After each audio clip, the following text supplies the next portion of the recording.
우리가 무심코 마늘과 함께 먹은 이것 때문에 신경이 파괴되고 치매에 걸렸다는 거 혹시 알고 계셨나요? 뇌 신경세포는 우리가 매일 먹는 이 음식 때문에 날마다 파괴되고 있습니다. 신경세포가 죽으니 뇌가 줄어들고 치매에 걸리는 것이죠. 그래서 치매와 신경세포 파괴를 예방할 수 있는 식단 관리가 매우 중요합니다. 이번 영상을 끝까지 시청해 주시면 치매와 우리 신경세포에 가장 안 좋은 마늘 음식 5가지와 치매를 예방하고 신경세포를 튼튼하게 만들어주는 마늘 음식 5가지를 알아가실 수 있으니 꼭 도움이 되셨으면 좋겠습니다. 그리고 구독과 좋아요로 응원해 주시면 이 영상을 더 많은 분께 전달하여 많은 생명을 구하고 더 유익한 영상으로 보답드릴 수 있으니 많은 성원 부탁드리겠습니다.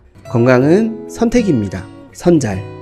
먼저 신경이 죽고 치매에 걸리는 주된 원인은 뭘까요? 바로 만성염증을 일으키는 높은 인슐린 저항성에 있습니다. 이 인슐린 저항성이 사실 만병의 근원입니다. 우리가 가장 두려워하는 질병인 고혈압, 당뇨, 암, 치매를 일으키는 근본적인 원인이 바로 인슐린 저항성에 있기 때문입니다. 인슐린 저항성이 높아지는 원인은 지방간을 만드는 정제된 탄수화물 음식과 가공식품을 자주 많이 섭취하는 우리의 식습관에 있습니다. 이 식습관 을 바꾸지 않으면 우리의 건강을 장담할 수 없습니다. 치매는 약을 먹어서 치료할 수 없습니다. 수술해서 치료할 수 없습니다. 치매가 걸리기 전에 병의 원인이 되는 식습관을 고치는 것이 가장 쉽고 안전합니다. 우리는 매일 이걸 놓치고 있습니다. 그렇습니다. 우리의 건강은 오늘 우리가 먹은 음식의 결과입니다. 인슐린 저항성을 높이는 음식을 자주, 그것도 많이 먹으면 우리 온몸은 염증으로 가득 차게 됩니다. 이 만성염증이 결국 우리의 신경세포를 죽게 만들고 치매에 걸리게 만듭니다. 그래서 우리는 인슐린 저항성 점수는 낮추고 건강 점수를 높여야 합니다. 그렇다면 어떤 마늘 음식들이 인슐린 저항성 점수를 높이는지, 그리고 오히려 인슐린 저항성 점수를 낮추는 마늘 음식들에는 어떤 것들이 있는지 확인해 보도록 하겠습니다. 첫 번째로 피해야 할 음식은 마늘 장아찌입니다. 건강을 위해 마늘을 챙겨 먹으시는 분들이 많으신데요. 그 대표 음식들 중에 하나가 바로 마늘 장아찌입니다. 반찬으로 즐겨 먹을 수 있기 때문이죠. 그렇다면 왜 마늘 장아찌가 우리 몸에 안 좋을까요? 바로 마늘 장아찌에 들어가는 설탕 때문입니다. 물론 마늘은 항산화, 항염, 항암 효능을 가지고 있는 슈퍼푸드가 맞습니다. 마늘만큼 효능이 좋은 음식이 드물죠. 그 정도로 마늘은 우리 몸에 좋은 음식이지만 설탕과 함께 먹는 마늘은 사실상 우리 건강에 큰 도움이 되질 않습니다. 오히려 마늘을 먹었다는 보상 심리를 통해 건강에 안 좋은 음식을 더 많이 먹게 만들어서 우리 건강이 악화될 수 있습니다. 제가 말씀드리고 싶은 부분이 바로 이 부분입니다. 건강에 최고로 좋은 마늘을 함께 먹는다고 해서 좋아하는 음식을 마음껏 먹어서는 안 된다는 것이죠. 설탕은 우리 몸의 인슐린 저항성을 가장 많이 높일 수 있는 최악의 음식입니다. 지방간을 만들고 비만을 만들고 우리 혈액이 끈적끈적한 중성지방으로 가득 차게 만들기 때문입니다. 그 누적된 결과가 당뇨입니다. 당뇨에 걸리면 치매에 걸릴 확률은 극도로 높아지게 됩니다. 사실상 치매를 피하기 힘들어집니다. 그래서 마늘을 먹을 때까지 설탕을 함께 넣어 드신다면 치매에 걸릴 확률이 더욱 높아지는 이유입니다. 그래서 줄여야 합니다. 피해야 합니다. 좋은 재료가 나쁜 재료를 중화시켜주지 않습니다. 이제는 마늘을 설탕과 함께 드시지 마시고 더욱 건강한 음식으로 드셨으면 좋겠습니다. 만성염증을 줄이고 치매를 예방할 수 있습니다. 그렇다면 마늘은 어떤 음식과 함께 먹는 것이 좋을까요? 바로 미역국입니다. 미역국의 재료로 넣어 드시는 마늘이 너무 좋습니다. 미역국은 국이라는 요리 중에서 우리가 가장 건강하게 먹을 수 있는 음식 중에 하나죠. 이런 요리에 들어가는 마늘은 더욱 좋을 수밖에 없습니다. 물론 알리신 성분 때문에 익힌 마늘보다 생마늘을 더 자주 드시는 경우가 많으신데요. 이런 효능을 넘어서서 미역국에 넣어 먹는 마늘은 천연 조미료가 될 수 있기 때문입니다. 우리가 효능에만 집착할 이유는 없습니다. 건강하게 먹는 기본 취지가 훨씬 더 중요하다는 것이죠. 모든 음식은 효능보다 건강하게 먹는 것이 우선입니다. 마늘은 국과 찌개, 반찬의 재료로 사용할 수 있는 최고의 향신 채소입니다. 모든 음식에는 저마다의 역할과 자리가 있습니다. 그 위치를 제대로 발휘할 때가 가장 좋은 음식이 될 수 있습니다. 인공 조미료 대신 마늘을 천연 조미료로 많이 사용하시면 만성염증도 줄이고 치매도 예방할 수 있습니다. 두 번째로 피해야 할 음식은 마늘빵입니다. 마늘빵은 인슐린 저항성을 높이는 음식일까요? 낮추는 음식일까요? 높이는 음식입니다. 마늘이 들어간다고 해서 건강에 좋은 음식으로 음식으로 바뀌는 것이 아닙니다. 그런데 우리는 마늘 같은 좋은 재료가 들어가면 왠지 건강에 좋다고 생각하는 경향이 있습니다. 이 합리화가 바로 우리 건강을 망치는 가장 안 좋은 습관입니다. 설탕과 밀가루 음식을 아무리 많이 먹어도 장수하신 분이 있다고 생각하시는 것이 이런 합리화 때문입니다. 설탕과 밀가루 음식을 많이 드셔서 아프신 분들이 훨씬 더 많습니다. 마늘빵은 고탄수화물 음식입니다. 혈당을 높이는 음식입니다. 물론 혈당이 한번 높아졌다고 해서 당장 당뇨에 걸리고 치매에 걸리는 것은 아닙니다. 문제는 이게 계속 쌓인다는 것이죠. 쌓이면 문제가 터집니다. 터지지 않게 미리 예방하자는 것이죠. 빵과 밀가루 음식은 꼭 줄이셔야 합니다. 만성염증을 줄이고 치매를 예방할 수 있습니다. 그렇다면 마늘은 어떤 음식과 함께 먹는 것이 좋을까요? 바로 쌈채소입니다. 마늘은 쌈채소와 너무 궁합이 좋은 음식입니다. 앞서 말씀드린 것처럼 마늘 자체가 향신 채소이기 때문입니다. 채소와 다른 음식을 더 맛있게 만들어준다는 것이죠. 우리가 먹기 싫어하는 채소를 많이 먹게 만들어준다는 것은 마늘의 가장 중요한 효능 중에 하나입니다. 채소는 많이 먹는 것이 힘든 음식입니다. 이 한계를 돌파해주는 것이 바로 마늘입니다. 그래서 마늘이 좋습니다. 채소는 우리 식단에서 가장 많이 먹도록 노력해야 할 음식입니다. 우리 건강을 지킬 수 있는 기본이기 때문입니다. 이 기본을 지키지 않기 때문에 우리 건강이 나빠졌다는 것을 꼭 기억해 주시고 마늘과 함께 건강한 쌈채소를 많이 드셔서 만성염증을 줄이고 치매를 예방하셨으면 좋겠습니다. 세 번째로 피해야 할 음식은 마늘 후레이크입니다. 튀긴 마늘은 사실상 효능을 기대하기 어려운 고탄수화물 음식입니다. 대부분의 좋은 영양소가 파괴되기 때문입니다. 그리고 마늘을 튀기기 위해서는 발연점이 높은 식용유를 사용할 수밖에 없습니다. 오메가6 성분이 많은 식용유를 사용해야 된다는 것이죠. 즉 오메가 지방산 불균형으로 염증이 늘어날 수 있습니다. 그리고 마늘을 튀기게 되면 당독소도 많이 만들어질 수밖에 없습니다. 이렇게 당독소가 많이 생기면 염증이 늘어나고 염증이 늘어나게 되면 인슐린 저항성도 함께 안 좋아집니다. 그래서 안 좋습니다. 인슐린 저항성이 높아지면 또 염증이 늘어납니다. 악순환이 반복되는 것이죠. 이 악순환이 우리 몸에 쌓이는 것이 당뇨이고 암이고 치매입니다. 그래서 튀김이 우리 몸에 안 좋은 이유입니다. 마늘을 튀겨도 안 좋은 음식이 맞습니다. 마늘 튀김과 튀기듯이 구워 드시는 마늘은 꼭 피하셨으면 좋겠습니다. 만성염증을 줄이고 치매를 예방할 수 있습니다. 그렇다면 마늘은 어떤 음식과 함께 먹는 것이 좋을까요? 바로 돼지고기입니다. 돼지고기와 마늘이 궁합이 좋다는 것은 너무나 많이 알려져 있죠. 문제는 돼지고기를 우리가 즐겨 먹어도 되냐는 것이죠. 결론부터 말씀드리자면 과식과 고탄수화물 식사로 하시지 않고 마늘과 풍성한 채소와 함께 드시는 돼지고기는 우리 건강에 나쁜 음식이 아닙니다. 좋은 돼지고기를 선택하신다면 우리 건강에 충분히 도움될 수 있는 훌륭한 식단이 될 수 있습니다. 돼지고기가 건강에 좋지 않다고 평가되고 있는 것은 어떤 성분 때문일까요? 바로 포화지방 때문입니다. 포화지방을 많이 먹으면 혈관이 끈적해지고 비만, 고혈압, 당뇨 같은 성인병에 걸릴 수 있다는 것이죠. 지금까지의 시각은 많은 분들이 우리 건강을 망친 주범이 포화지방에 있다고 생각했습니다. 그런데 이 시각이 점점 바뀌고 있습니다. 우리의 건강을 망친 주범은 포화지방이 아니라 정제된 탄수화물 음식과 가공식품에 있다는 것이 점점 명확해지고 있습니다. 우리 혈액이 중성지방으로 가득 차게 되는 이유는 포화지방이 아닙니다. 고탄수화물 식사 때문에 여분의 에너지가 간에서 중성지방으로 바뀐 것이죠. 중성지방이 갈 데가 없으니까 혈액 속에서 돌아다니는 것입니다. 그리고 콜레스테롤은 우리 건강을 망치는 주범이 아닙니다. 콜레스테롤이 치매를 일으키나요? 아닙니다. 염증이 우리 몸에 상처를 입히고 그 상처를 치료하기 위해 콜레스테롤이 사용되었을 뿐입니다. 콜레스테롤은 뇌와 신경세포를 구성하는 필수 영양소입니다. 부족해지면 안 됩니다. 만성염증이 치매의 진짜 범인입니다. 포화지방은 만성염증의 주된 원인이 아닙니다. 우리 몸에 콜레스테롤이 부족하면 오히려 사망 확률이 높아집니다. 많은 연구 결과들이 이걸 말해주고 있습니다. 이런 부분들을 함께 공부해 나가셨으면 좋겠습니다. 제가 추천드리는 돼지고기 음식은 삼겹살로 만든 수육입니다. 밥은 조금만 드시고 마늘과 풍성한 쌈채소를 함께 즐겨 드셔서 만성염증을 줄이고 치매를 예방하시면 예방하셨으면 좋겠습니다. 네 번째로 피해야 할 음식은 가공육입니다. 가공육은 보통 돼지고기로 많이 만들죠. 그리고 돼지고기와 마늘이 궁합이 좋기 때문에 가공육 역시 마늘과 함께 요리로 사용되는 경우가 많습니다. 대표적으로 볶음밥이 있습니다. 가공육은 정말 우리가 줄여야 할 음식입니다. 제가 지속적으로 강조드렸듯이 가공육은 1군 발암물질입니다. WHO에서 1군 발암물질로 지정했죠. 가공육은 마늘로도 중화되지 않습니다. 마늘이 들어간다고 해서 안심하고 드시면 안 된다는 것이죠. 제가 지속적으로 강조드리고 있는 보상심리와 합리화로 요리를 만들지 않으셨으면 좋겠습니다. 물론 마늘을 넣는 것이 더 건강한 음식입니다. 채소가 거의 안 들어간 볶음밥보다는 풍성하게 들어가 있는 볶음밥이 훨씬 더 좋은 음식인 것은 맞습니다. 그렇다고 해서 이런 기준으로 식단을 만들어 가신다면 그 경계가 모호해지고 결국 우리 건강이 음식 때문이 아니라 다른 것 때문이라고 누명을 씌우기 시작한다는 것이죠. 저는 그렇지 않다고 말씀드리는 것이 아닙니다. 저도 그랬습니다. 저도 이런 합리화 속에 빠져 있었고 이제서야 그 잘못을 깨닫고 고쳐나가고 있습니다. 그래서 이렇게 열심히 외치고 있습니다. 가공육은 줄이는 것이 아니라 끊어야 할 음식입니다. 그래야 만성염증을 줄이고 치매를 예방할 수 있습니다. 그렇다면 마늘은 어떤 음식과 함께 먹는 것이 좋을까요? 바로 생선과 해산물입니다. 생선회와 함께 먹는 마늘, 생선 요리에 향신료로 들어가는 마늘, 해산물 요리에 들어가는 마늘 모두 좋습니다. 마늘은 천연 항생제입니다. 항생제는 세균을 죽이는 역할이죠. 즉 살균 작용도 있다는 것입니다. 특히 생선회나 해산물을 생으로 먹을 때 도움을 줄 수 있다는 것이죠. 그리고 우리가 인슐린 저항성을 낮추고 만성염증을 줄이기 위해서는 오메가3 지방산 섭취가 너무나 중요하다고 강조드렸습니다. 그래서 필요한 것이 생선과 해산물 섭취죠. 이때 마늘은 생선과 해산물을 다양한 요리로 섭취하는데 큰 도움을 줄 수 있습니다. 마늘 자체에 있는 성분도 유익하지만 이러한 시너지 효과도 함께 기대할 수 있기 때문입니다. 이제는 마늘과 생선, 해산물을 함께 더욱 풍성하게 즐겨 드셔서 만성염증을 줄이고 치매를 예방하셨으면 좋겠습니다. 다섯 번째로 피해야 할 음식은 쌈장과 초장입니다. 마늘을 드실 때 가장 함께 많이 먹는 음식 중에 하나가 바로 쌈장과 초장인데요. 고기와 생선 그리고 쌈채소를 먹을 때 더욱 맛있게 먹을 수 있기 때문입니다. 문제는 이 쌈장과 초장에 들어가 있는 설탕입니다. 쌈장과 초장은 굉장히 많은 설탕이 들어간 경우가 많습니다. 그래야 맛있기 때문이죠. 그리고 이런 달달한 쌈장과 초장에 찍어 먹어야 기존 음식들이 더 맛있어지기 때문에 쌈장과 초장이 더 달아질 수밖에 없는 이유입니다. 우리 입맛이 그만큼 달아졌다는 것이죠. 그렇다고 우리가 계속 이런 달달한 쌈장과 초장을 마늘과 함께 먹는다면 우리 식단에서 단맛을 줄이기가 쉽지 않다는 것입니다. 우리의 식습관은 한 가지 음식에 달려있지 않습니다. 서로 연결되어 있다는 것이죠. 단 음식을 우리가 줄이지 않는다면 우리가 먹는 모든 음식들이 달아질 수밖에 없습니다. 마늘도 사실 단 음식입니다. 매운맛도 있지만 다량의 탄수화물이 함유되어 있기 때문에 단맛도 많이 가지고 있습니다. 그래서 맛있죠. 이런 단맛이 나는 쌈장과 초장을 함께 먹게 되면 결국 혈당이 높아지고 인슐린 저항성이 높아질 수밖에 없습니다. 그래서 줄여야 합니다. 이제는 쌈장도 설탕이 들어가지 않은 전통 쌈장으로 다른 향신채소와 함께 마늘을 즐겨 드셨으면 좋겠습니다. 만성염증도 줄이고 치매도 예방할 수 있습니다. 그렇다면 마늘은 어떤 음식과 함께 먹는 것이 좋을까요? 제일 좋은 마늘과 함께 드셔야 합니다. 그렇다면 제일 좋은 마늘은 무엇일까요? 제가 추천드리는 가장 좋은 마늘은 신선한 국산 마늘입니다. 당연한 이야기이지만 저렴하다고 수입산 마늘을 사용하시는 것보다는 우리나라 국산 마늘을 드시는 것이 우리 건강에 훨씬 좋습니다. 그리고 마늘을 섭취하는 데 있어 가장 유의해야 할 부분이 바로 신선도입니다. 마늘은 의외로 빨리 상할 수 있는 채소입니다. 곰팡이가 금방 피어버리죠. 문제는 마늘에 핀 곰팡이는 잘 보이지 않는 경우가 있다는 것입니다. 그래서 조심하셔야 합니다. 마늘은 되도록 많이 구매하시는 것보다는 소량만 구입하셔서 즉시 드시는 것이 제일 좋습니다. 물론 안전하게 보관할 수 있는 방법도 있지만 제가 냉장고 편에서 말씀드렸듯이 우리가 신선한 음식을 먹기 위해 노력하는 것이 너무나 중요하기 때문에 되도록 적당량만 구입하셔서 드셨으면 좋겠습니다. 가격보다 중요한 것이 건강입니다. 신선하게 먹으면 만성염증도 줄이고 치매도 예방할 수 있습니다. 말씀드린 내용을 마지막으로 정리해 보겠습니다. 우리가 치매 예방을 위해 피해야 할 마늘 음식은 마늘 장아찌, 마늘빵, 마늘 후레이크, 가공육, 달달한 쌈장과 초장이었습니다. 그리고 우리가 함께 먹어야 할 최고의 음식은 미역국, 쌈채소, 돼지고기, 생선과 해산물, 신선한 국산 마늘이었습니다. 치매의 진짜 범인은 인슐린 저항성을 높이는 우리의 선택에 있습니다. 우리의 선택에 따라 나쁜 점수가 누적 누적될 수도 있고 좋은 건강 점수가 누적될 수도 있습니다. 이제는 치매 점수가 아니라 건강 점수를 꼭 늘려나가셨으면 좋겠습니다. 매일 1점입니다. 오늘을 싸워 이겨내시면 매일 이 점수를 획득하실 수 있습니다. 꼭 오늘을 포기하지 마시고 건강 점수 플러스 1점을 획득하시는 저와 우리 구독자님들 그리고 시청자님들 되셨으면 좋겠습니다. 지금까지 건강해지는 선택 선자리였습니다. 도움이 되셨다면 구독과 좋아요 꼭 부탁드리겠습니다. 그리고 혹여 도움이 되실 만한 가족과 지인분들에게 영상을 공유해 주시면 감사하겠습니다. 그리고 항상 건강하시고 행복하시길 기도하겠습니다. 감사합니다. 건강해지는 선택 선잘.